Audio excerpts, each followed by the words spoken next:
Joining us now is Charles Passy. Charles, tonight's debate night. It's a wonderful night. We've got parties, we've got a debate, we've got booze. Beer, chips and dips. So what do we got here? Where can I eat these wonderful chips and dip? Well, we found a place in Cleveland, a bar, a restaurant and club that was, they've already got 250 reservations. They're expecting another 100 by the end of tonight.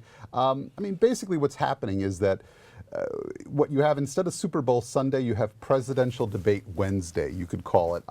It seems like this year the debates are really sort of creating a kind of a vibe where people want to come together and party. I mean, I think they're going to watch the debate, but there's a sense of building a kind of a social event around it.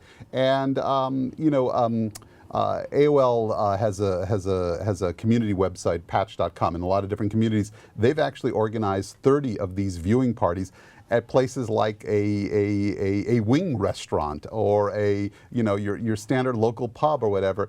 And even in New York City, you go by, you'll see a sign on a bar that says, watch presidential debate, $5 draft special.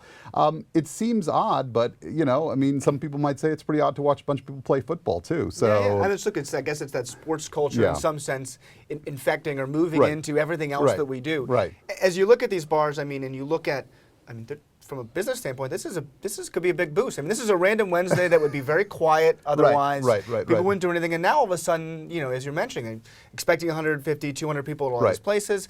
I mean, this could be the norm? Absolutely. I mean, what I think you have to look at is Wednesday is one of those incredibly slow nights of the week in the restaurant business. Maybe not as slow. I mean, it's hump day, so there's a little bit of sometimes a buzz that comes with that.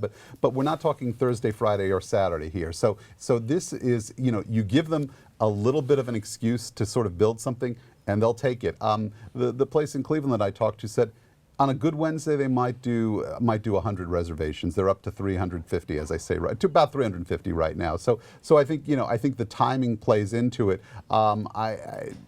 Beer and soda drink companies, they look for any excuse they can find to move product, and if this gives them it, they'll take it as well. Is there any in the course of your reporting, did you find any partisan part of this? I mean, is there Republican parties and Democrat parties, or is it one come all and all of a sudden we're going to have some fights, not over the Steelers and the Giants, but over the right and left? What I found was, generally speaking, that this seemed to be going on, whether it was red or blue.